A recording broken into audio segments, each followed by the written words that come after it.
অনেক যুবক ঘুমাইতে পারে না, রাতে ঘুমাতে গেলে অস্ত্রবিহীন এক যুদ্ধের ময়দানে নেমেছে মতো ছটপট ছটপট করে বিছানায়। কারণ তার ভেতরে চিন্তা, তার ভবিষ্যৎ নিয়ে চিন্তিত, তার জীবন নিয়ে চিন্তিত, তার পরিবার নিয়ে চিন্তিত, তার আপন মানুষগুলা নিয়ে সে চিন্তিত। ঘুমাইতে পারে না, কিছুক্ষণ এই পারে যায়, কিছুক্ষণ ওই পাশে যায়, ঘুম তার আসে না। আমি তোমাকে বলছি, শোনো, তুমি তোমার জীবন নিয়ে চিন্তিত, ক্যারিয়ার নিয়ে চিন্তিত, পরিবার নিয়ে চিন্তিত, তোমার ভবিষ্যৎ নিয়ে চিন্তিত। হ্যাঁ, তুমি যদি সেগুলা বাদ দিয়ে একবার রবের দরবারে সিজদায় পড়ে যদি বলতে পারতা, আল্লাহ তুমি যেমন রেখেছো আলহামদুলিল্লাহ, যা করছো আলহামদুলিল্লাহ, যেমনটা করবে আলহামদুলিল্লাহ, যদি সন্তুষ্ট থাকতে পারতে রবের উপরে, তাহলে আমার আল্লাহ তোমাকে এমন নিয়ামত দিত, এই দুনিয়াও তোমাকে সফলতার সর্বশিখরে পৌঁছাতো, আখিরাতেও সফলতার সর্বশিখরে পৌঁছিয়ে দিত। আল্লাহ তোমার সমস্ত মনের আশা পূরণ করে দিয়ে তোমাকে দুনিয়ার শ্রেষ্ঠ সফল ব্যক্তি বানিয়ে দিত।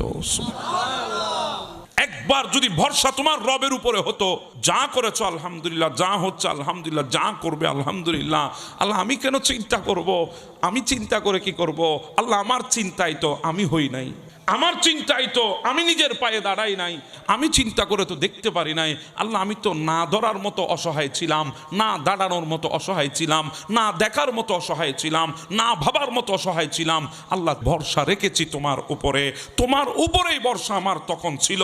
আর যখন তোমার উপরে ভরসা ছিল, তুমি আস্তে আস্তে আমাকে পায়ের মধ্যে দাঁড় করিয়েছো, ধরার মতো শক্তি হাতে দিয়েছো, দেখার মতো তাকত দিয়েছো, বলার মতো জবান দিয়েছো, চাবানোর মতো দাঁত দিয়েছো, জয় করার মতো শক্তি যৌবন তুমি আমাকে দিয়েছো।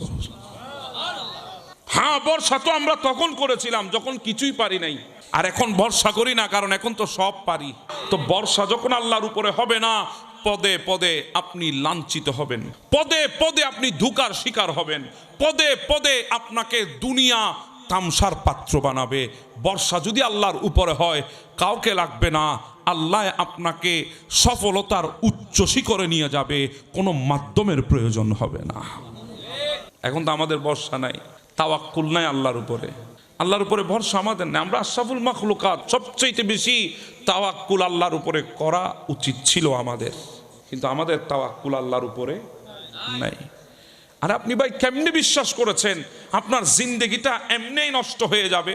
আপনি কেমনে চিন্তা করেছেন আপনার জিন্দেগিতে কিছুই হবে না? আরে ভাই, একটা পাখি ডালের উপরে দাঁড়িয়ে আছে, বিশাল তুফান এসেছে, এরপরও পাখিটা ওই ডাল থেকে আমার আল্লাহ পড়ে যেতে দেয় নাই। আপনাকে কিভাবে জিন্দেগির এই গাছের ডালের উপর থেকে আল্লাহ আপনাকে ফেলবে? বর্ষা যদি পাখির মতো আল্লাহর উপর করে যদি ডালের উপর দাঁড়িয়ে থাকতে পারেন, বর্ষা যদি আল্লাহর উপরে করে, তাহলে দেখবেন আপনার এই জিন্দেগিতে কখনো আপনার ভেতরে টেনশন, ডিপ্রেশন, হতাশা আসবে না। তবে ধৈর্য ধারণ করা লাগবে। আমরা তো এখন একটুতেই অধৈর্য, কথা বলেন ঠিক না? আমাদেরকে ধৈর্য ধারণ করতে হবে, সবর ধরতে হবে, একটু সময় তো লাগবে। হ্যাঁ, ধৈর্য ধারণ আমাদেরকে করতেই হবে। পরীক্ষা চলবে, কখনো পরীক্ষা আসবে অভাবের পরীক্ষা, কখনো পরীক্ষা আসবে না পাওয়ার পরীক্ষা, কখনো পরীক্ষা আসবে মানুষ কষ্ট দেওয়ার পরীক্ষা, কাছের মানুষ চলে যাওয়ার পরীক্ষা। পরীক্ষায় আমরা পড়ব, পরীক্ষা আমাদের সামনে আসবে, ইমতিহান আমাদের সামনে আসবে। কিন্তু ওই ইমতিহানগুলো তো আল্লাহ আমাদেরকে ফেলেন কেন জানেন? কারণ আল্লাহ দেখতে চায় ওই পরীক্ষার সময় আমার বান্দা কি আমার উপরে সন্তুষ্ট আছে কি না, আমার শুকর আদায় করছে কি না, আমি রবের দরবারে ফরিয়াদ করছে কি না। সেজন্য আল্লাহ আমাদেরকে পরীক্ষায় ফেলেন। আর ওই সময়টাই যদি আমরা ধৈর্য ধারণ করতে পারি, ধৈর্য ধারণ করে যদি থাকতে পারি, তাহলে যা পাওয়ার জন্য তামান্না দিলে ছিল তার চাইতে আরো দ্বিগুণ আল্লাহ আমাদেরকে দান করবেন। শুধু ধৈর্য ধারণ করতে হবে, আমাদেরকে সবর করতে হবে, সবর, ধৈর্য ধারণ করতে হবে। কারণ আমরা ইনসান, ধৈর্য এটা আল্লাহর দয়া পাওয়ার অন্যতম একটা মাধ্যম। আপনি তো একটুতে হতাশ হয়ে যান, হতাশ হবেন না। দুনিয়াতে এমন পয়গম্বর ছিল যারা 18 বছর আল্লাহর দরবারে ফরিয়াদ করেছে। আপনি কয় বছর করেছেন? একটুতে বলছেন পাইলাম না, একটুতে বলছেন হলো না, একটুতে বলছেন হারিয়ে ফেলেছেন। আরে 18 বছর ফরিয়াদ করেছে আইয়ুব আলাইহিস সালাম। 18 বছর পরে আল্লাহ দিয়েছেন, যা নিয়েছেন তার চাইতে আরো দ্বিগুণ দিয়েছেন। আল্লাহ দেবেন দেবেন, সেটা সবচাইতে শ্রেষ্ঠ সত্য সূর্যের ন্যায় আল্লাহ দেবেন। তবে আমাদেরকে কি করতে হবে? ধৈর্য ধারণ করতে হবে।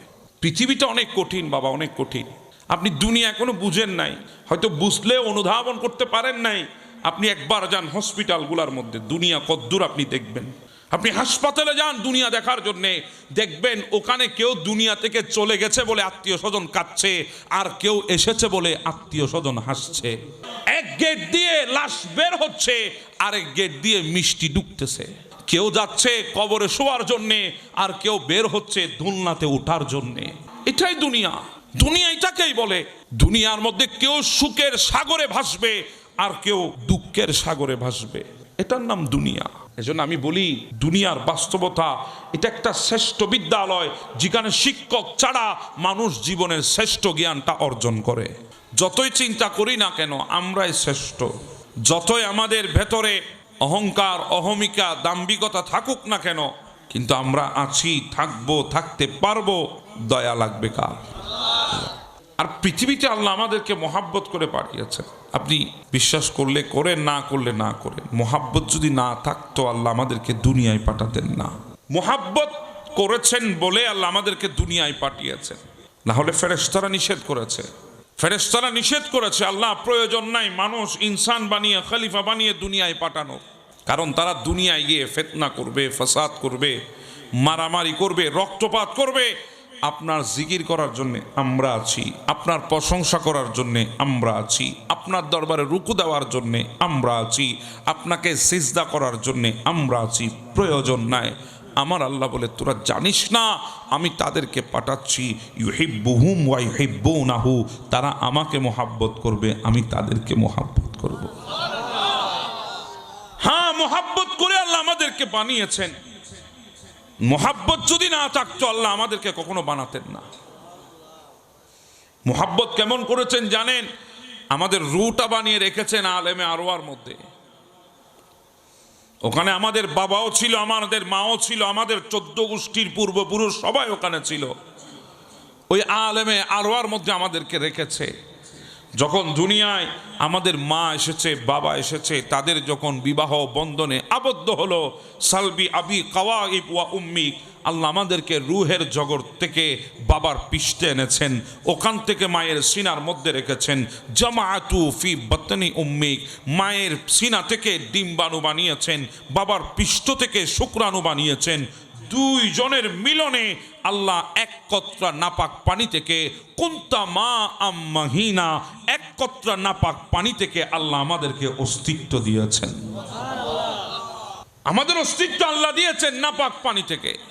এই নাপাক পানির অস্তিত্ব নিয়ে আমাদের কত অহংকার, এই নাপাক পানির অস্তিত্ব নিয়ে আমাদের কত অহমিকা, কত দাম্ভিকতা, কত কলার নেড়ে নেড়ে বলে আমারে চিনস আমিকে, আরে আমার সম্পর্কে জানিস আমিকে।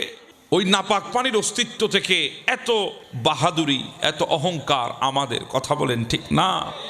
অস্তিত্ব কিন্তু নাপাক পানি। আরে ভাই, আপনি মানলে মানেন, না মানলে না মানেন। আপনি রিক্সাওয়ালা, হ্যাঁ নাপাক পানি থেকে আপনার অস্তিত্ব। আপনি দোকানদার, হ্যাঁ নাপাক পানি থেকে আপনার অস্তিত্ব। আপনি ব্যবসায়ী, নাপাক পানি থেকে আপনার অস্তিত্ব। আপনি রাষ্ট্রপ্রধান, নাপাক পানি থেকে আপনার অস্তিত্ব। গোটা পৃথিবী আপনার ক্ষমতার অধীনে, হ্যাঁ আপনি নাপাক পানি থেকে অস্তিত্ব আপনার। কথা বলেন ঠিক না? বিলিয়ে যাবেন ওই মাটির ভেতরে, অস্তিত্ব বিন্যাস হয়ে যাবে ওই মাটির ভেতরে যখন আপনি যাবেন। আমাদের অস্তিত্ব কিন্তু নাপাক পানি থেকে। রাগ হয়ে গেছেন সবাই? এটাই তো সত্য কথা। আল্লাহ আমাদেরকে রেখেছেন মায়ের পেটের মধ্যে। 40 দিনের মাথায় মাথায় আল্লাহ আমাদেরকে পরিবর্তন করেছেন। 40 দিনের মাথায় মাথায় আমাদেরকে পরিবর্তন করেছেন মায়ের ওই গর্ভের ভেতরে। ওই গর্ভের ভেতরে আমাদেরকে 40 দিন পর পর আমাদেরকে আল্লাহ পাক রব্বুল আলামিন আমাদের প্রত্যেকটা অঙ্গকে আল্লাহ পাক প্রকাশ করেছে। এবার যদি চিন্তা করেন পৃথিবীর বুকে আসলাম কিভাবে, তাও আল্লাহর দয়া আর ভালোবাসার কারণে। যদি দয়া না থাকতো আপনি আর আমি পৃথিবীতে আসতে পারতাম না। পৃথিবী আমাদের জন্য অসম্ভব ছিল, পৃথিবী আমাদের জন্য অসম্ভব ছিল আসাটা। কারণ আপনাদের এই রাস্তা যত বড়, গাড়ি ডুববে তত বড়। কিন্তু একবার চিন্তা করেন, বেয়াদবি মাফ করে দেন, এটাই আল্লাহর দয়ার ভালোবাসা। যে রাস্তা দিয়ে দুনিয়ায় এসেছি মায়ের, ওই রাস্তাটা নিরাপদ ছিল না, সহজ ছিল না। অতি ছোট একটা রাস্তা, মায়ের রাস্তা, যেটা দিয়ে আমরা দুনিয়ায় এসেছি। চিন্তা করেন তো, আপনি ছিলেন 2 কেজির বাচ্চা, আপনি ছিলেন 2 কেজি 500 গ্রামের বাচ্চা, আপনি ছিলেন 3 কেজির বাচ্চা, 3 কেজি 500 গ্রামের বাচ্চা। অনেক বাচ্চা তো 4 কেজি পর্যন্ত হয়ে যায়। তো দুনিয়ায় আসলো কিভাবে? ছোট এই রাস্তা দিয়ে। আল্লাহ বলে, দয়া তো আমি করেছি, মুহাব্বত তো আমি করেছি, আমার দয়া যেখানে হয়েছে অসম্ভব সম্ভব হয়ে যাবে। আল্লাহ, বিজ্ঞান থেমে গেছে, এত ছোট রাস্তা দিয়ে বাচ্চা যায় কিভাবে?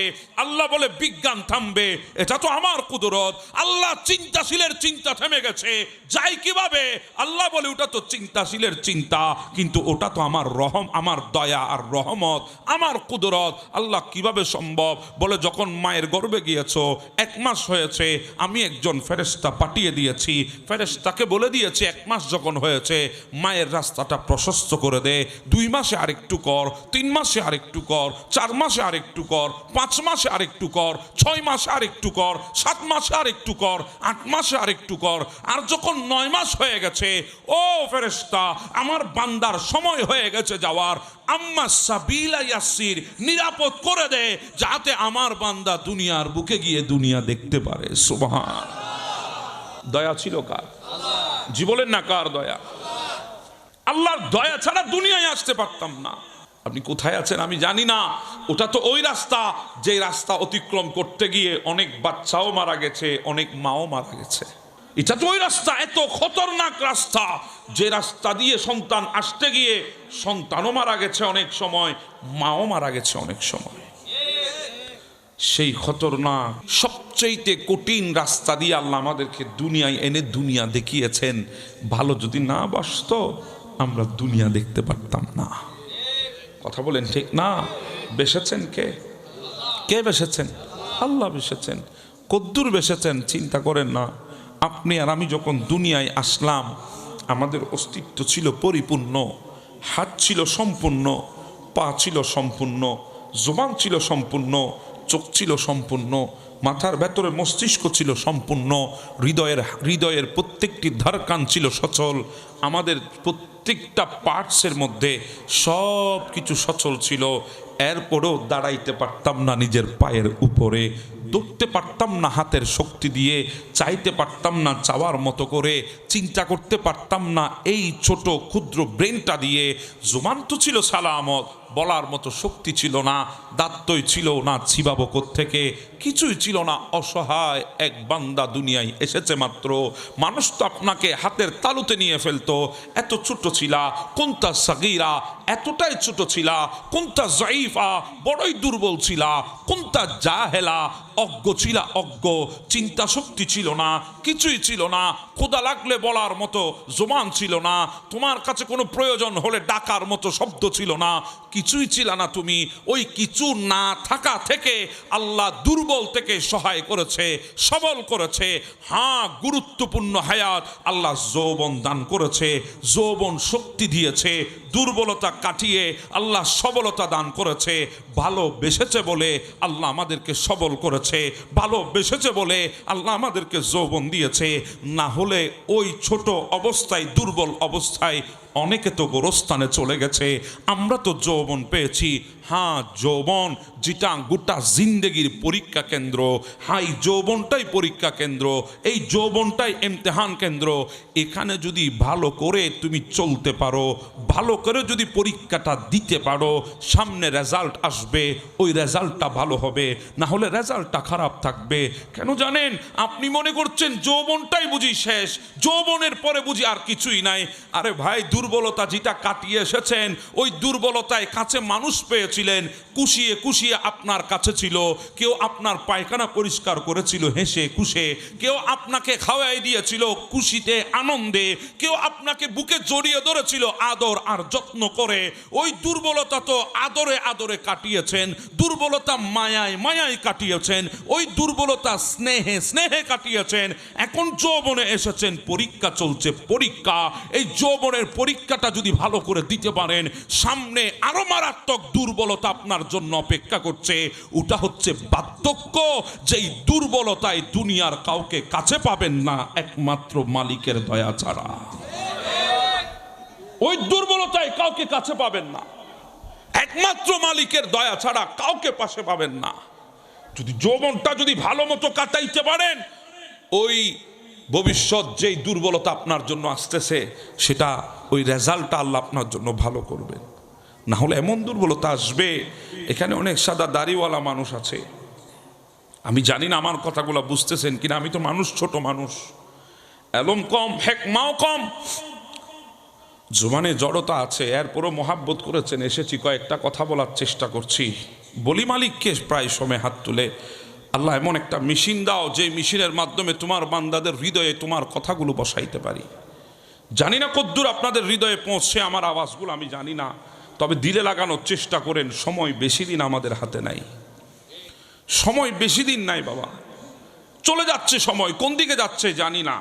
এখানে অনেক সাদা দাড়িওয়ালা মানুষ আছে, জিজ্ঞাসা করেন তাদের ভেতরে যৌবন ছিল, জোয়ান কি ছিল, জোয়ান কি, এমন জোয়ান কি ছিল, এক হাতে টান দিয়ে ধানের কয়েকটা বার একাই কাঁধের উপর নিয়ে দপদপ করে হাঁটতেন। জি বলেন না, জমিন কাঁপতো, জমিন ইনাদের কদম যখন জমিনে পড়ত, দুপ দুপ করে উঠতো জমিন যখন ধানের বারগুলা কাঁধে নিয়ে যাচ্ছে। এখানে অনেক যুবকও আছেন, অনেকে জিম করেন, বডি বিল্ডার।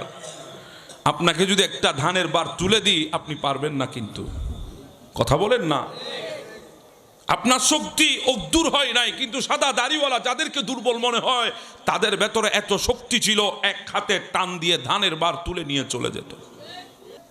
আজকে জিজ্ঞাসা করেন অবস্থা কেমন, বলে বসলে উঠতে কষ্ট হয়। কথা বলেন ঠিক না? শুইলে আরেকজনকে পেছন দিক থেকে হেল্প করতে হয়, ধাক্কা দিয়ে তুলে দিতে হয়, টান দিয়ে তুলে দিতে হয়, না হলে পারি না। টয়লেটে বসলে উঠতে গেলে কেয়ামত দেখি চোখে, কেয়ামত। কথা বলেন ঠিক না? হ্যাঁ, ওটার সবচেয়ে বড় কঠিন দুর্বলতা।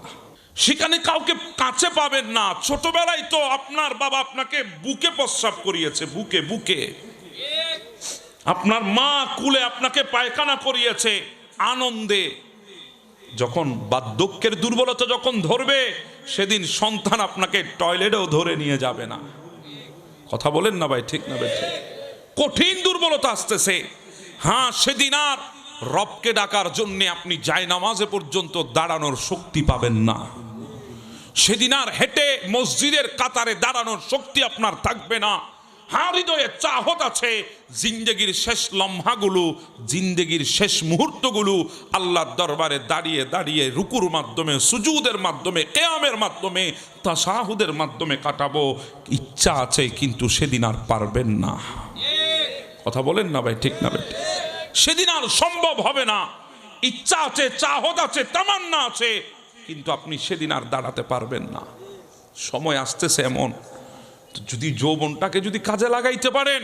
হ্যাঁ, আমার নবীর হাদিস তো এটাই আমাদেরকে বলেছে, যখন ওই বৃদ্ধ বয়সে কোনো বান্দা দিলে চাহত আছে, যাই নামাজে দাঁড়াতে পারে না, দিলে চাহত আছে মসজিদের কাতারে দাঁড়াইতে পারে না, দিলে চাহত আছে রুকুতে যাইতে পারে না, দিলে চাহত আছে সুজুদে যেতে পারে না, হ্যাঁ দিলে চাহত আছে তাশাহুদে বসতে পারে না, দিলের মধ্যে চাহত আছে ইবাদত করতে পারে না, তখন ফেরেশতারা ডাক দিয়ে বলে, আল্লাহ আপনার বান্দা তো পারে না, ফজর হয়েছে দাঁড়াইতে পারে না, জোহর হয়েছে আসতে পারে নাই, আসর হয়েছে উঠতে পারে নাই, মাগরিব চলে যাচ্ছে, আপনার বান্দার দিলের চাহত আছে কিন্তু যাই নামাজ কোথায় এখনো খুঁজতে পারে নাই, এশা চলে যায় বান্দা তো এখনো নামাজে আসতে পারে নাই, আল্লাহ কি লিখবো, গুনাহ না সওয়াব? আল্লাহ বলে, ফেরেশতা আমার বান্দার যৌবন কালের যেই বালাম আমলের খাতাটা আছে সেটা একটু উল্টায় দেখো, যৌবনটা কোথায় কাটিয়েছে। ফেরেশতারা যখন তুলে দেখে ওই বান্দার যৌবন কেটেছে মসজিদে মসজিদে। হ্যাঁ, দুনিয়ার হাজার কল মিস করেছে কিন্তু মুয়াজ্জিনের কল মিস করে নাই। হাইয়া আলাস সালাহ যখন বলেছে রিসিভ করেছে, হাইয়া আলাল ফালাহ বলেছে রিসিভ করেছে।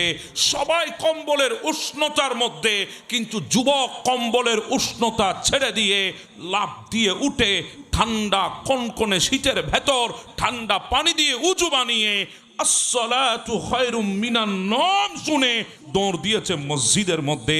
ফেরেশতারা বলে, আল্লাহ, হ্যাঁ, আপনার এই বান্দা জোহরের ওয়াক্তে দাঁড়িয়েছে আপনার দরবারে, আসরের ওয়াক্ত আপনার দরবারে দাঁড়িয়েছে।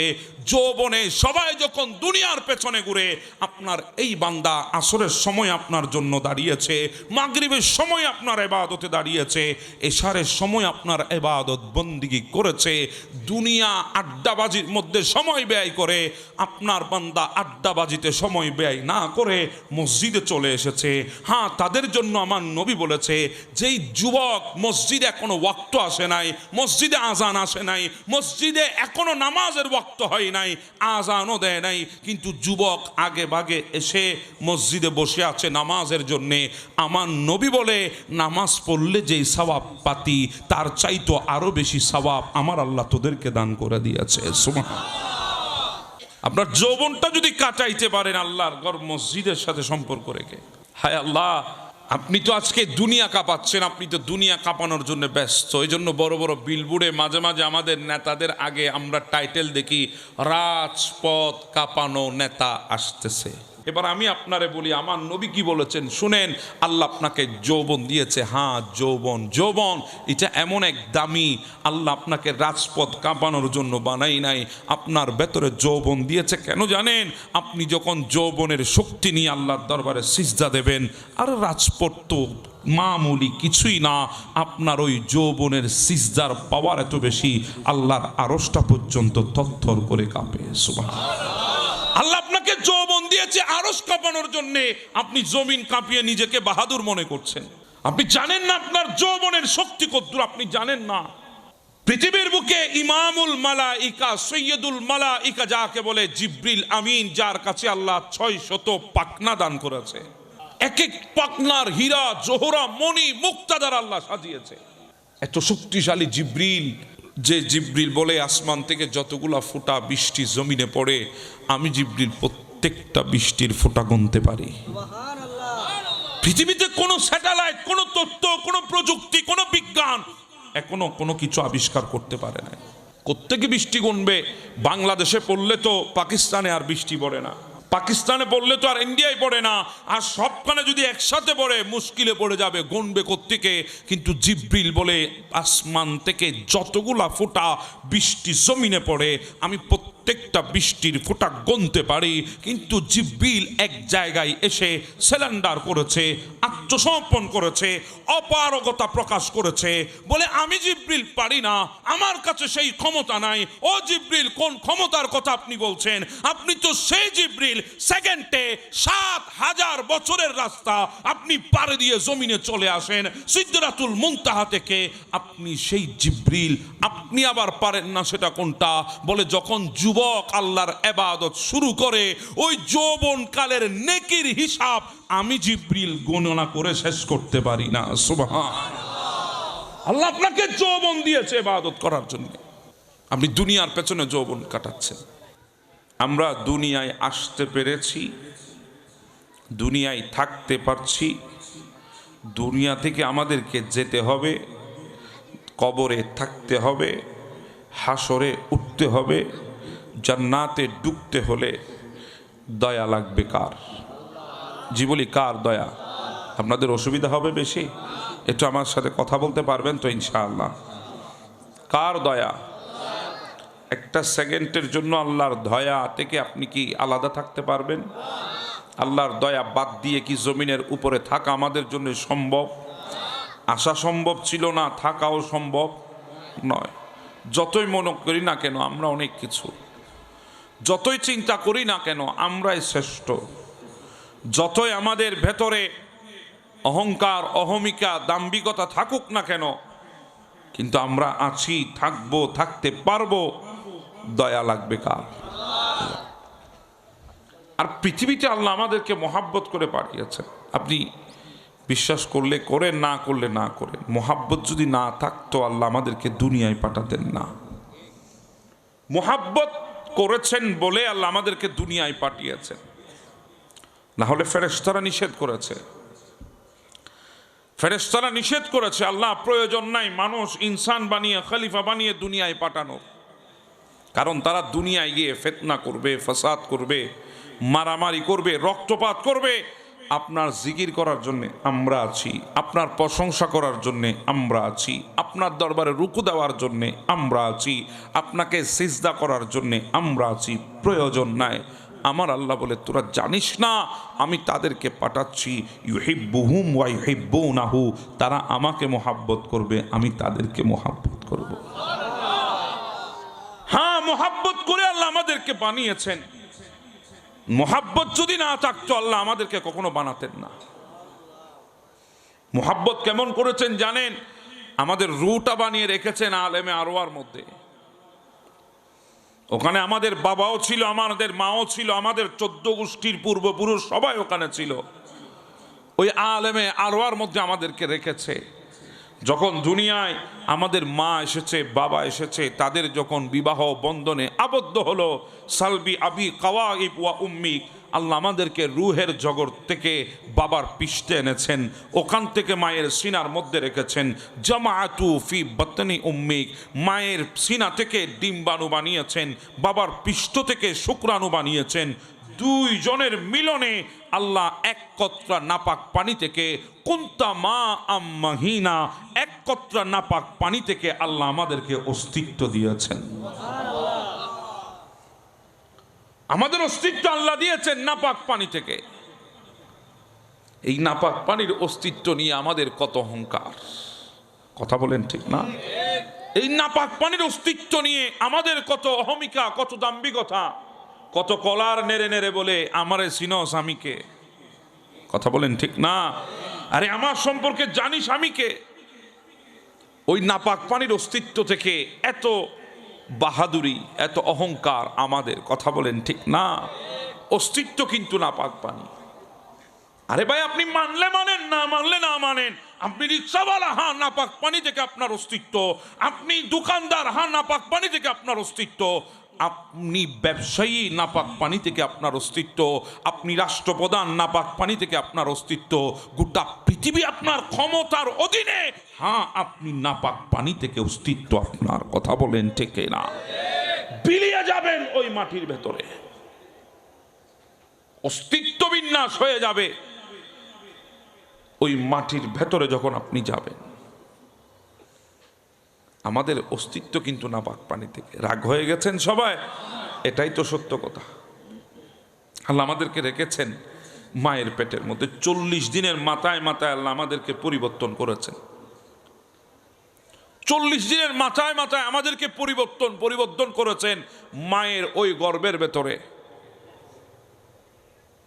ওই গর্ভের ভেতরে আমাদেরকে 40 দিন পর পর আমাদেরকে আল্লাহ পাক রব্বুল আলামিন আমাদের প্রত্যেকটা অঙ্গকে আল্লাহ পাক প্রকাশ করেছে। এবার যদি চিন্তা করেন পৃথিবীর বুকে আসলাম কিভাবে, তাও আল্লাহর দয়া আর ভালোবাসার কারণে। যদি দয়া না থাকতো আপনি আর আমি পৃথিবীতে আসতে পারতাম না। পৃথিবী আমাদের জন্য অসম্ভব ছিল। পৃথিবী আমাদের জন্য অসম্ভব ছিল আসাটা। কারণ আপনাদের এই রাস্তা যত বড়, গাড়ি ঢুকবে তত বড়। যদি রাস্তা ছোট হয়, গাড়ি যদি বড় হয়, দুর্ঘটনার সম্ভাবনা আছে না নাই? এমনটা না গাড়ি যখন বড় চলে এসেছে টেনে হিচড়ে রাস্তাটাকে বড় করে দেবেন, এমনটা তো সম্ভব না।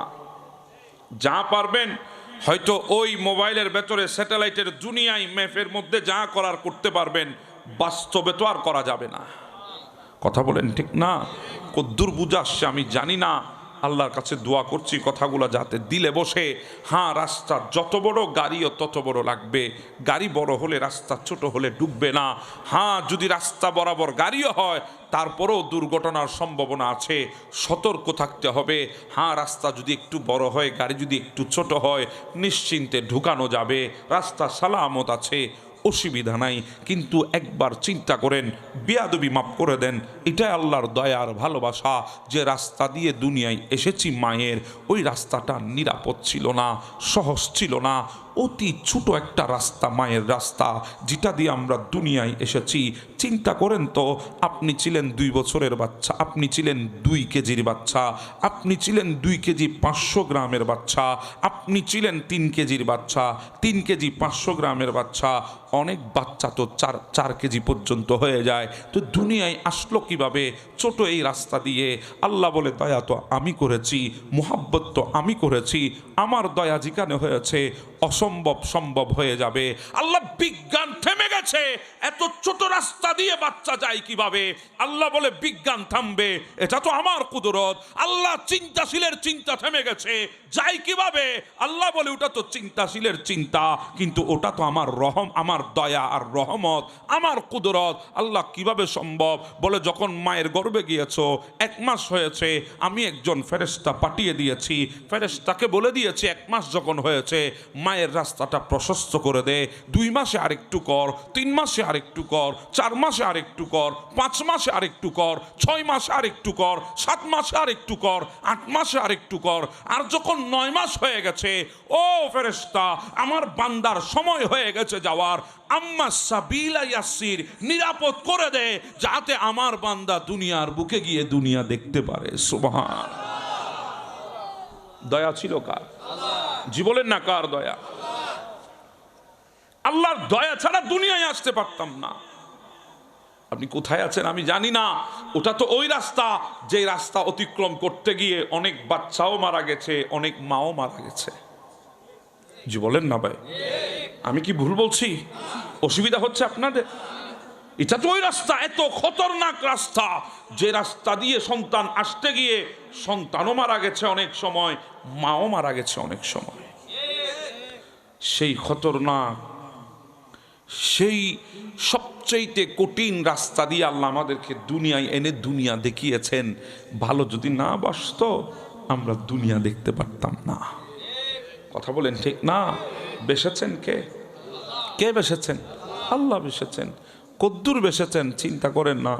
আপনি আর আমি যখন দুনিয়ায় আসলাম, আমাদের অস্তিত্ব ছিল পরিপূর্ণ, হাত ছিল সম্পূর্ণ, পা ছিল সম্পূর্ণ, জবান ছিল সম্পূর্ণ, চোখ ছিল সম্পূর্ণ, মাথার ভেতরে মস্তিষ্ক ছিল সম্পূর্ণ, হৃদয়ের প্রত্যেকটি ধারকান ছিল সচল, আমাদের প্রত্যেকটা পার্টসের মধ্যে সব কিছু সচল ছিল। এরপরেও দাঁড়াইতে পারতাম না নিজের পায়ের উপরে, দৌড়তে পারতাম না হাতের শক্তি দিয়ে, চাইতে পারতাম না চাওয়ার মতো করে, চিন্তা করতে পারতাম না এই ছোট ক্ষুদ্র ব্রেনটা দিয়ে। জুমান তো ছিল সালামত, বলার মতো শক্তি ছিল না, দাঁতই ছিল না, ছিবাবো থেকে কিছুই ছিল না। অসহায় এক বান্দা দুনিয়ায় এসেছে মাত্র। মানুষ তো আপনাকে হাতের তালুতে নিয়ে ফেলতো। এত ছোট ছিলা, কোনটা সাগীরা, এতটাই ছোট ছিলা, কোনটা জাইফা, বড়ই দুর্বল ছিলা, কোনটা জাহেলা, অজ্ঞ ছিলা, অজ্ঞ, চিন্তা শক্তি ছিল না, কিছুই ছিল না। ক্ষুধা লাগলে বলার মতো জবান ছিল না, তোমার কাছে কোনো প্রয়োজন হলে ডাকার মতো শব্দ ছিল না, কিছুই ছিল না তুমি। ওই কিছু না থাকা থেকে আল্লাহ দুর্বল থেকে সহায় করেছে, সবল করেছে। হ্যাঁ, গুরুত্বপূর্ণ হায়াত আল্লাহ যৌবন দান করেছে, যৌবন শক্তি দিয়েছে। দুর্বলতা কাটিয়ে আল্লাহ সবলতা দান করেছে। ভালোবেসেছে বলে আল্লাহ আমাদেরকে সবল করেছে, ভালোবেসেছে বলে আল্লাহ আমাদেরকে যৌবন দিয়েছে। না হলে ওই ছোট অবস্থায়, দুর্বল অবস্থায় অনেকে তো গোরস্থানে চলে গেছে, আমরা তো যৌবন পেয়েছি। হ্যাঁ, যৌবন যেটা গোটা জিন্দেগির পরীক্ষা কেন্দ্র, হ্যাঁ এই যৌবনটাই পরীক্ষা কেন্দ্র, এই যৌবনটাই ইমতিহান কেন্দ্র। এখানে যদি ভালো করে তুমি চলতে পারো, ভালো করে যদি পরীক্ষাটা দিতে পারো, সামনে রেজাল্ট আসবে, ওই রেজাল্টটা ভালো হবে, না হলে রেজাল্টটা খারাপ থাকবে। কেন জানেন? আপনি মনে করছেন যৌবনটাই বুঝি শেষ, যৌবনের পরে বুঝি আর কিছুই নাই। আরে ভাই, দুর্বলতা যেটা কাটিয়ে এসেছেন, ওই দুর্বলতায় কাছে মানুষ পেয়েছিলেন, কুশিয়ে কুশিয়ে দিয়ে আপনার কাছে ছিল, কেউ আপনার পায়খানা পরিষ্কার করেছিল হেসে খুশে, কেউ আপনাকে খাওয়াই দিয়েছিল খুশিতে আনন্দে, কেউ আপনাকে বুকে জড়িয়ে ধরেছিল আদর আর যত্ন করে। ওই দুর্বলতা তো আদরে আদরে কাটিয়েছেন, দুর্বলতা মায়ায় মায়ায় কাটিয়েছেন, ওই দুর্বলতা স্নেহে স্নেহে কাটিয়েছেন। এখন যৌবনে এসেছেন, পরীক্ষা চলছে পরীক্ষা। এই যৌবনের পরীক্ষাটা যদি ভালো করে দিতে পারেন, সামনে আরো মারাত্মক দুর্বলতা আপনার জন্য অপেক্ষা করছে। ওটা হচ্ছে বার্ধক্য, যেই দুর্বলতায় দুনিয়ার কাউকে কাছে পাবেন না একমাত্র মালিকের দয়া ছাড়া। ওই দুর্বলতায় কাউকে কাছে পাবেন না একমাত্র মালিকের দয়া ছাড়া, কাউকে পাশে পাবেন না। যদি যৌবনটা যদি ভালো মতো কাটাইতে পারেন, ওই ভবিষ্যৎ যেই দুর্বলতা আপনার জন্য আসতেছে, সেটা ওই রেজাল্টটা আল্লাহ আপনার জন্য ভালো করবেন। না হলে এমন দুর্বলতা আসবে। এখানে অনেক সাদা দাড়িওয়ালা মানুষ আছে, আমি জানি না আমার কথাগুলো বুঝতেছেন কিনা। আমি তো মানুষ, ছোট মানুষ, এলম কম, হেকমাও কম, জুবানে জড়তা আছে, এরপরও মোহাব্বত করেছেন, এসেছি কয়েকটা কথা বলার চেষ্টা করছি। বলি মালিককে প্রায় সময় হাত তুলে, আল্লাহ এমন একটা মেশিন দাও, যে মেশিনের মাধ্যমে তোমার বান্দাদের হৃদয়ে তোমার কথাগুলো বসাইতে পারি। জানি না কদ্দূর আপনাদের হৃদয়ে পৌঁছছে আমার আওয়াজগুলো, আমি জানি না, তবে দিলে লাগানোর চেষ্টা করেন। সময় বেশি দিন আমাদের হাতে নাই, সময় বেশি দিন নাই বাবা, চলে যাচ্ছে সময়, কোন দিকে যাচ্ছে জানি না। এখানে অনেক সাদা দাড়িওয়ালা মানুষ আছে, জিজ্ঞাসা করেন তাদের ভেতরে যৌবন ছিল, জোয়ান কি ছিল, জোয়ান কি, এমন জোয়ান কি ছিল, এক হাতে টান দিয়ে ধানের কয়েকটা বার একাই কাঁধের উপর নিয়ে দপ দপ করে হাঁটতেন। জি বলেন না, জমিন কাঁপতো, জমিন ইনাদের কদম যখন জমিনে পড়তো, দুপ দুপ করে উঠতো জমিন যখন ধানের বারগুলা কাঁধে নিয়ে যাচ্ছে। এখানে অনেক যুবকও আছেন, অনেকে জিম করেন, বডি বিল্ডার। আপনাকে যদি একটা ধানের বার তুলে দিই, আপনি পারবেন না, কিন্তু কথা বলেন না, আপনার শক্তি অদূর হয় নাই। কিন্তু সাদা দাড়িওয়ালা যাদেরকে দুর্বল মনে হয়, তাদের ভেতরে এত শক্তি ছিল, এক হাতে টান দিয়ে ধানের বার তুলে নিয়ে চলে যেত। কথা বলেন ঠিক না? আজকে জিজ্ঞাসা করেন অবস্থা কেমন, বলে বসলে উঠতে কষ্ট হয়। কথা বলেন ঠিক না? শুইলে আরেকজনকে পেছন দিক থেকে হেল্প করতে হয়, ধাক্কা দিয়ে তুলে দিতে হয়, টান দিয়ে তুলে দিতে হয়, না হলে পারি না। টয়লেটে বসলে উঠতে গেলে কেয়ামত দেখি চোখে, কেয়ামত। কথা বলেন ঠিক না? হ্যাঁ, ওটার সবচেয়ে বড় কঠিন দুর্বলতা। সেখানে কাউকে কাছে পাবেন না। ছোটবেলায় তো আপনার বাবা আপনাকে বুকে প্রস্রাব করিয়েছে, বুকে বুকে। আপনার মা কুলে আপনাকে পায়খানা করিয়েছে আনন্দে। যখন বার্ধক্যের দুর্বলতা যখন ধরবে, সেদিন সন্তান আপনাকে টয়লেটেও ধরে নিয়ে যাবে না। কথা বলেন না ভাই, ঠিক না ভাই? ঠিক। কঠিন দুর্বলতা আসতেছে। হ্যাঁ, সেদিন আর রবকে ডাকার জন্য আপনি জায়নামাজে পর্যন্ত দাঁড়ানোর শক্তি পাবেন না। সেদিন আর হেঁটে মসজিদের কাতারে দাঁড়ানোর শক্তি আপনার থাকবে না। হ্যাঁ, হৃদয়ে চাহত আছে, জিন্দেগির শেষ লম্হাগুলো, জিন্দেগির শেষ মুহূর্তগুলো আল্লাহর দরবারে দাঁড়িয়ে দাঁড়িয়ে রুকুর মাধ্যমে, সুজুদের মাধ্যমে, কিয়ামের মাধ্যমে, তাশাহুদের মাধ্যমে কাটাবো। ইচ্ছা আছে, কিন্তু সেদিন আর পারবেন না। কথা বলেন না ভাই, ঠিক না ভাই? সেদিন আর সম্ভব হবে না। ইচ্ছা আছে, চাহত আছে, তামান্না আছে, কিন্তু আপনি সেদিন আর দাঁড়াতে পারবেন না। সময় আসতেছে এমন, যদি যৌবনটাকে যদি কাজে লাগাইতে পারেন। হ্যাঁ, আমার নবীর হাদিস তো এটাই আমাদেরকে বলেছে, যখন ওই বৃদ্ধ বয়সে কোনো বান্দা দিলে চাহত আছে, যাই নামাজে দাঁড়াতে পারে না, দিলে চাহত আছে মসজিদের কাতারে দাঁড়াইতে পারে না, দিলে চাহত আছে রুকুতে যাইতে পারে না, দিলে চাহত আছে সুজুদে যেতে পারে না, হ্যাঁ দিলে চাহত আছে তাশাহুদে বসতে পারে না, দিলের মধ্যে চাহত আছে ইবাদত করতে পারে না, তখন ফেরেশতারা ডাক দিয়ে বলে, আল্লাহ আপনার বান্দা তো পারে না, ফজর হয়েছে দাঁড়াইতে পারে না, জোহর হয়েছে আসতে পারে নাই, আসর হয়েছে উঠতে পারে নাই, মাগরিব চলে যাচ্ছে, আপনার বান্দার দিলের চাহত আছে কিন্তু যাই নামাজ কোথায় এখনো খুঁজতে পারে নাই, এশা চলে যায় বান্দা তো এখনো নামাজে আসতে পারে নাই, আল্লাহ কি লিখবো গুনাহ না সওয়াব? আল্লাহ বলে ফেরেশতা আমার বান্দার যৌবন কালের যেই বালাম আমলের খাতাটা আছে সেটা একটু উল্টায় দেখো যৌবনটা কোথায় কাটিয়েছে। ফেরেশতারা যখন তুলে দেখে ওই বান্দার যৌবন কেটেছে মসজিদে মসজিদে। হ্যাঁ, দুনিয়ার হাজার কল মিস করেছে কিন্তু মুয়াজ্জিনের কল মিস করে নাই। হাইয়া আলাস সালাহ যখন বলেছে রিসিভ করেছে, হাইয়া আলাল ফালাহ বলেছে রিসিভ করেছে। সবাই কম্বলের উষ্ণতার মধ্যে কিন্তু যুবক কম্বলের উষ্ণতা ছেড়ে দিয়ে লাফ দিয়ে উঠে ঠান্ডা কনকনে শীতের ভেতর ঠান্ডা পানি দিয়ে উজু বানিয়ে আসসালাতু খায়রুম মিনান নাওম শুনে দৌড় দিয়েছে মসজিদের মধ্যে। ফেরেশতারা বলে আল্লাহ হ্যাঁ আপনার এই বান্দা জোহরের ওয়াক্তে দাঁড়িয়েছে আপনার দরবারে, আসরের ওয়াক্ত আপনার দরবারে দাঁড়িয়েছে। যৌবনে সবাই যখন দুনিয়ার পেছনে ঘুরে আপনার এই বান্দা আসরের সময় আপনার জন্য দাঁড়িয়েছে, মাগরিবের সময় আপনার ইবাদতে দাঁড়িয়েছে, এশারের সময় আপনার ইবাদত বন্দিগি করেছে। দুনিয়া আড্ডাবাজির মধ্যে সময় ব্যয় করে আপনার বান্দা আড্ডাবাজিতে সময় ব্যয় না করে মসজিদে চলে এসেছে। হ্যাঁ, তাদের জন্য আমার নবী বলেছে যেই যুবক মসজিদে এখনো ওয়াক্ত আসে নাই, মসজিদে আজান আসে নাই, মসজিদে এখনো নামাজের ওয়াক্ত হয় নাই, আজানও দেয় নাই, কিন্তু যুবক আগে ভাগে এসে মসজিদে বসে আছে নামাজের জন্যে, আমার নবী বলে নামাজ পড়লে যেই সওয়াব পাতি তার চাইতো আরো বেশি সওয়াব আমার আল্লাহ তোদেরকে দান করে দিয়েছে। সুবহানাল্লাহ।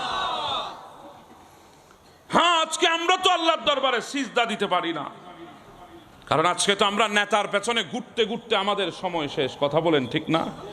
হুজুর আসছে, হুজুর চলে আসছে। নারে তাকবীর নারে সালাত নারে গাউসিয়া আহলে সুন্নাত ওয়াল জামাত মেহমানে আলা আগমন শুভেচ্ছার স্বাগতম।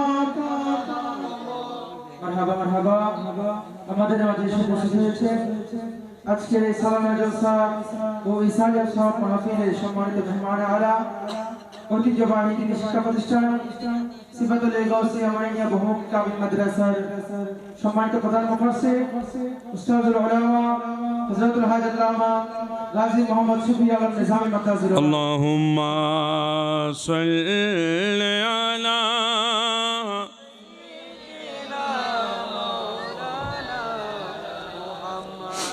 وعلى آل سيدنا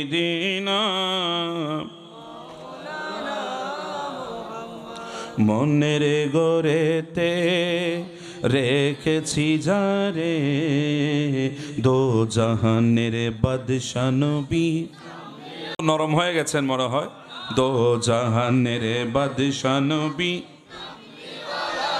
আমার দয়াল নবী রে, আমার মায়ার নবী রে, আমার দয়াল নবী রে, আমার মায়ার নবী রে, দো জাহানের বাদশা, দো জাহানের বাদশা নবী কমলি ওয়ালা রে। মোরা যদি ডানাওয়ালা পাখি হতাম ওই মদিনা দেখার লাগি উড়ে যেতাম। মোরা যদি ডানাওয়ালা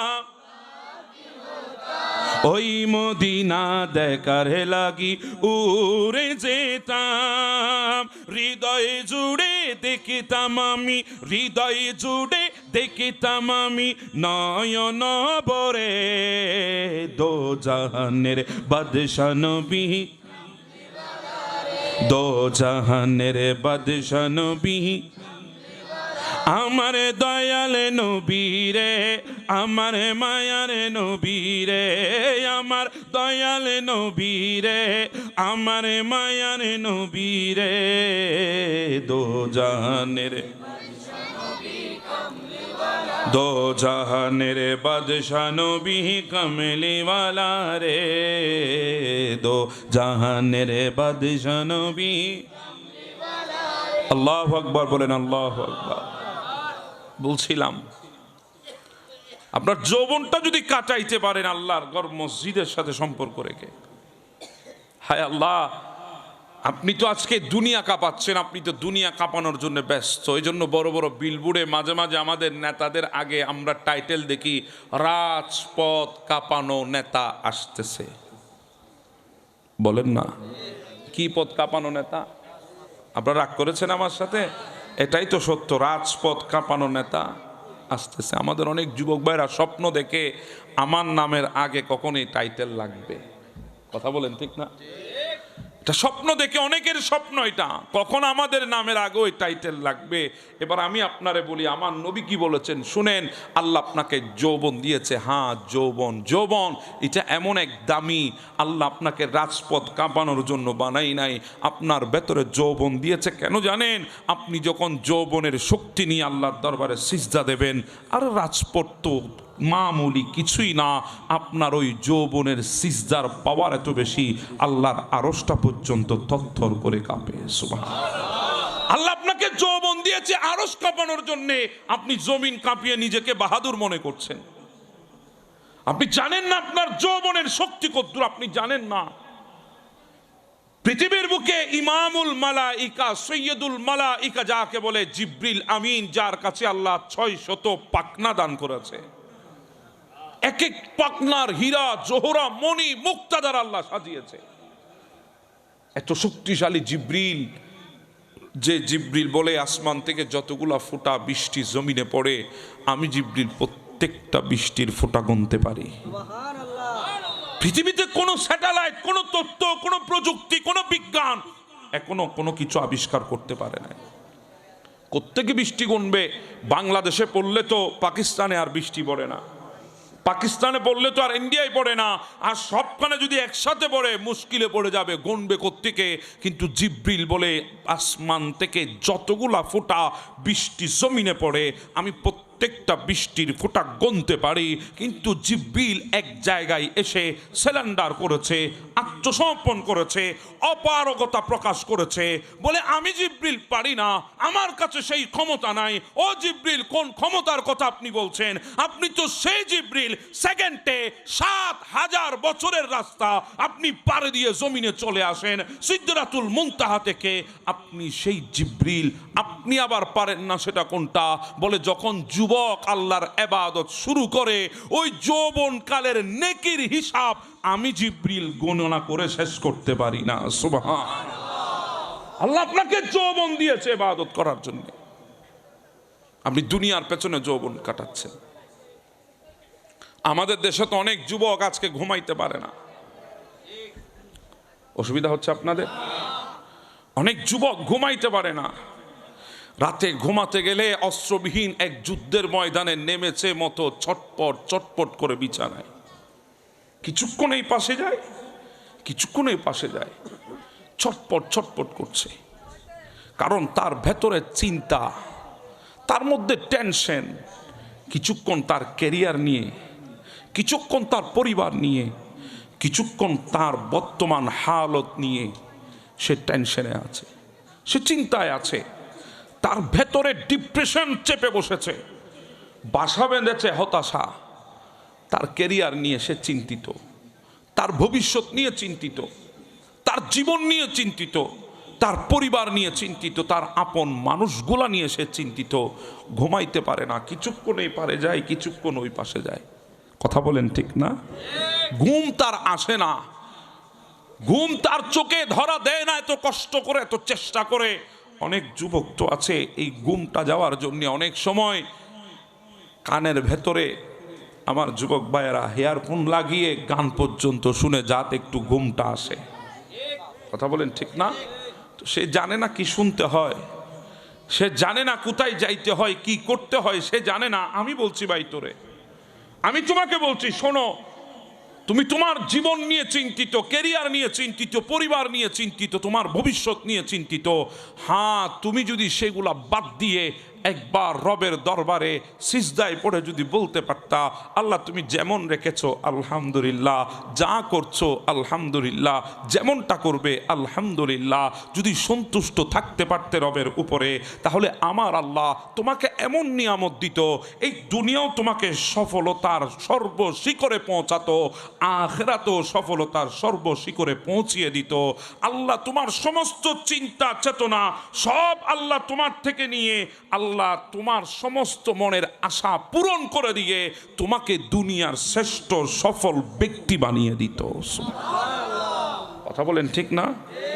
যদি একবার তুমি রবের উপরে ভরসা রাখতে পারতে, একবার যদি ভরসা তোমার রবের উপরে হতো, যা করেছো আলহামদুলিল্লাহ, যা হচ্ছে আলহামদুলিল্লাহ, যা করবে আলহামদুলিল্লাহ, আল্লাহ আমি কেন চিন্তা করব, আমি চিন্তা করে কি করব, আল্লাহ আমার চিন্তাই তো আমি হই নাই, আমার চিন্তাই তো আমি নিজের পায়ে দাঁড়াই নাই, আমার চিন্তাই তো আমি খেতে পাই নাই, আমি চিন্তা করে তো ধরতে পারি নাই, আমি চিন্তা করে তো দেখতে পারি নাই, আল্লাহ আমি তো না ধরার মতো অসহায় ছিলাম, না দাঁড়ানোর মতো অসহায় ছিলাম, না দেখার মতো অসহায় ছিলাম, না ভাবার মতো অসহায় ছিলাম।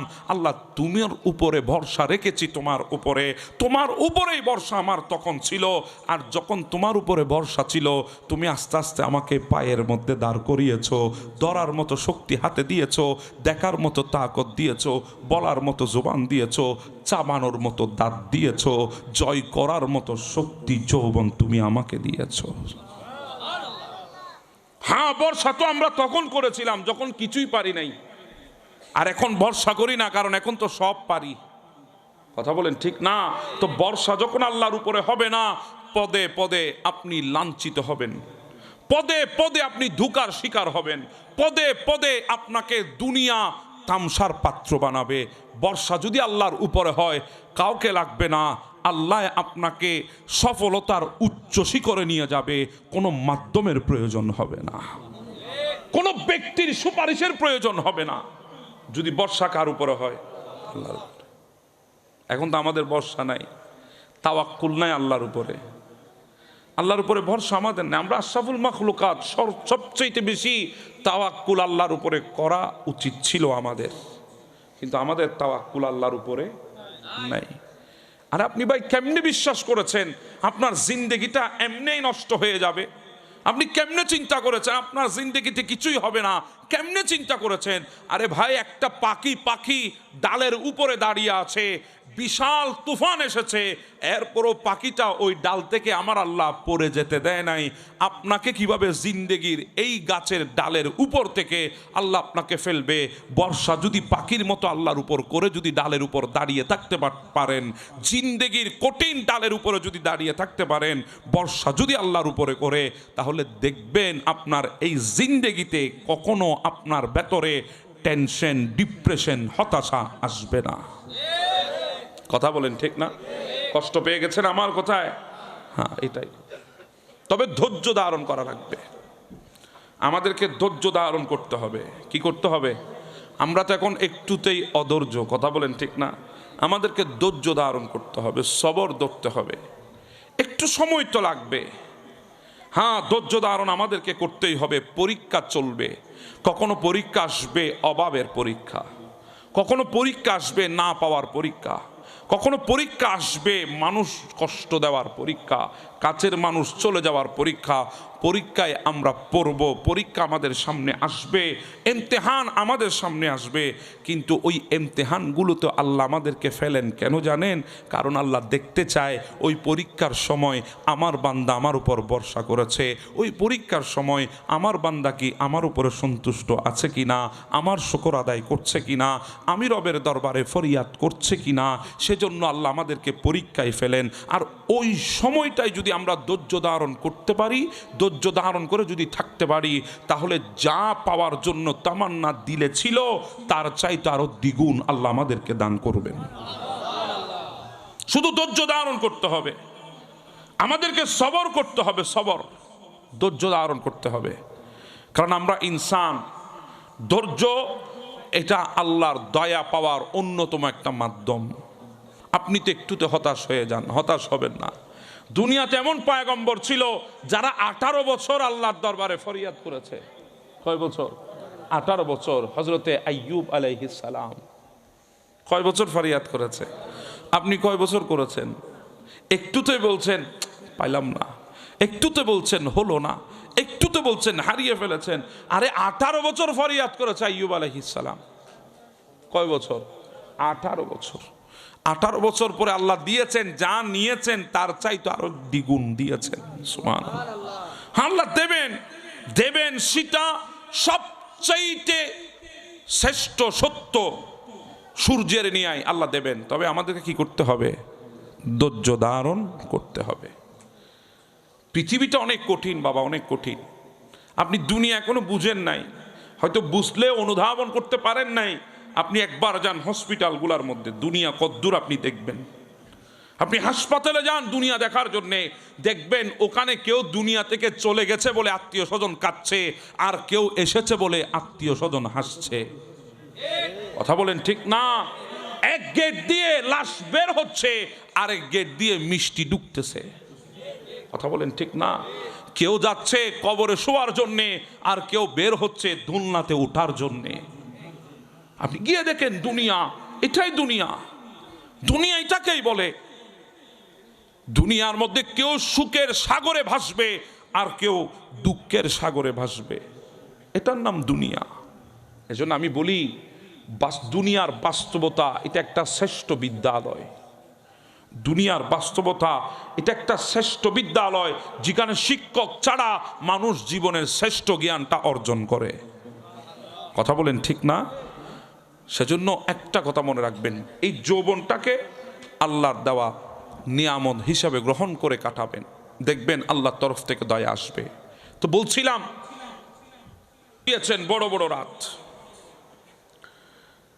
এই 5টি রাতের একটি রাত হচ্ছে আজকের এই রজবুল মুরাজ্জবের প্রথম রাত। আজকের রাতের ফজিলত লাইলাতুল কদরের রাতের মতো। সুবহানাল্লাহ। আজকে হাত তুলবেন, ফেরতের কোনো সম্ভাবনা নাই। আজকে চাইবেন, না পাওয়ার কোনো সম্ভাবনা নাই। আজকে আল্লাহর দরবারে তামান্না করবেন, তামান্না পূরণ না হওয়ার মতো কোনো সম্ভাবনা নাই। আজকের রাত বড় দামি রাত। তো আজকের রাতে আমরা এই মজলিসে বসতে পেরেছি। বলেন, এই মুহূর্তে পৃথিবীর বুকে আমাদের চাইতেও খুশ নসিব আর কেউ আছে? জি বলেন, আর কেউ আছে? তাহলে একটু মহাব্বতে দরুদ পড়বেন। যারা বসেছেন আদব নিয়ে বসেন, একটু মহাব্বতে দরুদ পড়ার চেষ্টা করবেন। একটু যদি কষ্ট করে সামনের দিকে চলে আসেন, আমারও ভালো লাগবে, মজলিসটাও সুন্দর লাগবে। একটু সামনের দিকে যদি চলে আসেন কষ্ট করে, এখানেও তো চেয়ার, ওইদিকেও চেয়ার, এখানেও চেয়ার। আসেন একটু পেছন দিক থেকে আস্তে আস্তে করে একটু সামনের দিকে চলে আসেন। হেঁচো মহাব্বতে আমরা কয়েকবার দরুদ পড়ি। আল্লাহুম্মা সাল্লি আলা সাইয়্যিদিনা মুহাম্মদ নবিয়ানা শফিয়না মাওলানা মুহাম্মদ। আল্লাহুম্মা সাল্লি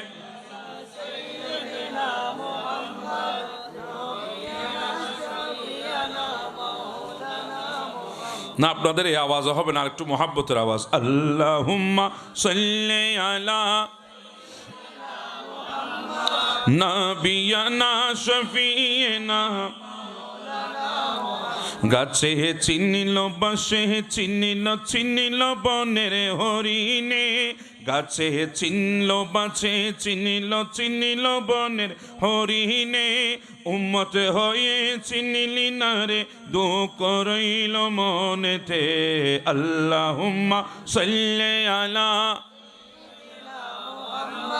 নবিয়ানা শফিয়না। কোথায় আছেন দয়াল নবী আমাদেরকে ছাড়িয়া?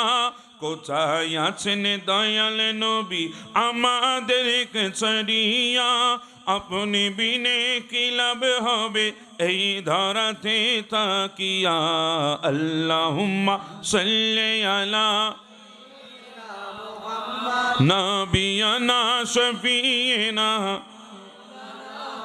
আল্লাহুম্মা সাল্লি আলা সাইয়্যিদিনা মুহাম্মদ নবিয়ানা। সালাতুন ইয়া রাসূলুল্লাহ।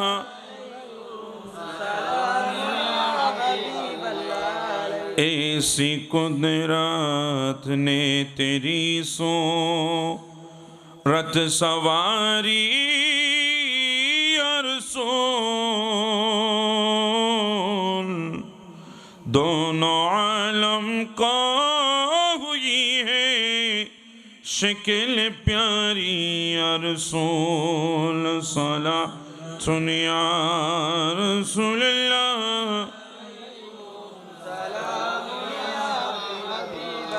حسبی ربی جل اللہ ما فی قلبی غیر اللہ، نور محمد صلی اللہ، بولو لا الہ الا اللہ، حسبی ربی جل اللہ ما فی قلبی غیر اللہ، نور محمد لا الہ الا اللہ، تیرے یہ صدقے میں آقا دونوں جہاں کو دین ملا، بے دینوں نے کلمہ پڑھا، بولو لا الہ الا اللہ، حسبی ربی جل اللہ ما فی قلبی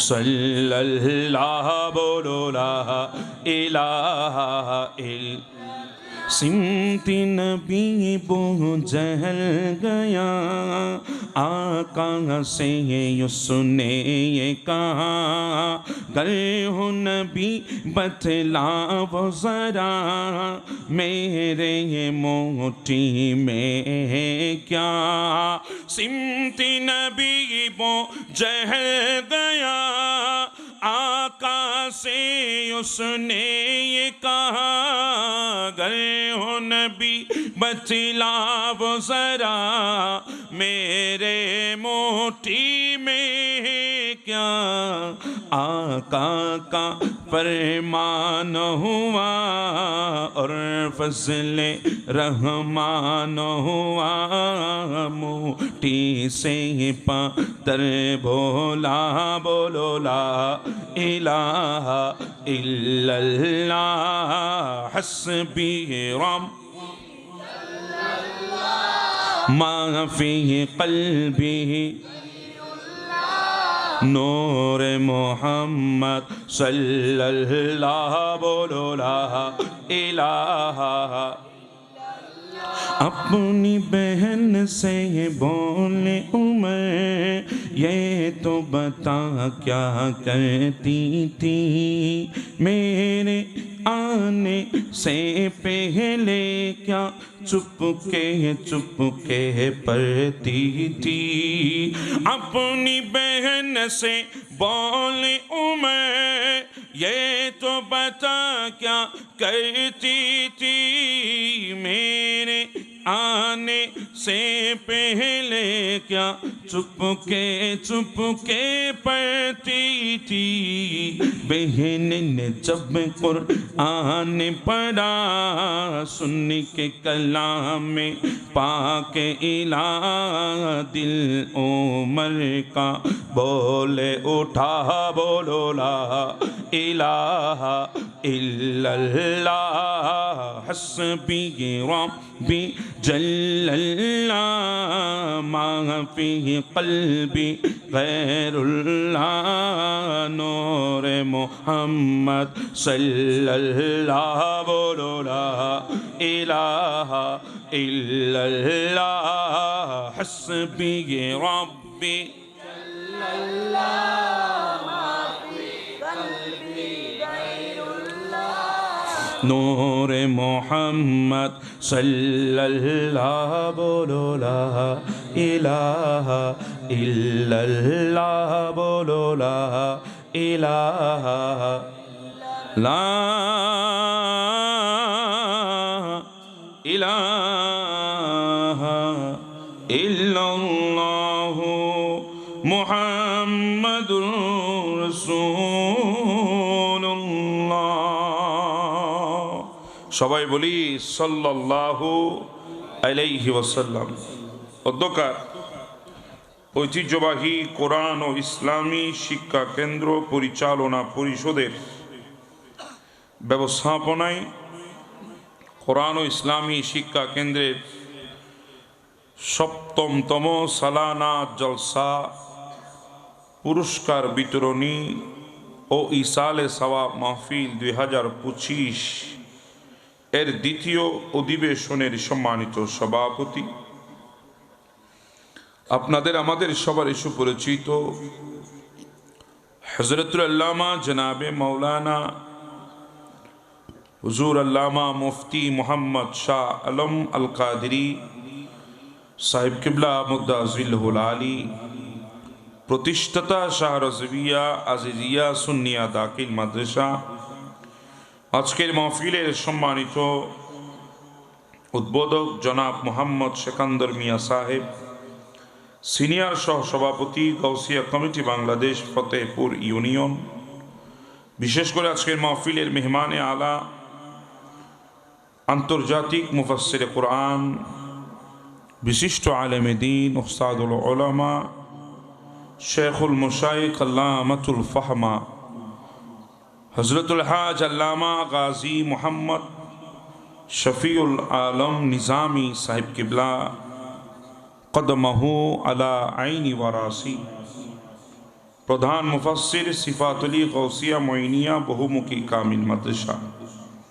আজকের মাহফিলের প্রধান আলোচক হিসাবে তাকরীর পেশ করেছেন সুন্নিয়তের বলিষ্ঠ কণ্ঠস্বর মুজাহিদে আহলে সুন্নাহ হযরতুল হাজ আল্লামা গাজী মুহাম্মদ আবুল কালাম বয়ানী সাহেব কিবলা মুদ্দাজিলহুল আলী বারাকাল্লাহু ফি হায়াতি, আরবি প্রভাষক রানীরহাট আল আমিন হামিদিয়া ফাজিল ডিগ্রি মাদ্রাসা, বিশেষ করে আরও কথা বলেছেন বিশিষ্ট লেখক গবেষক জনাব মোহাম্মদ আব্দুর রহিম সাহেব,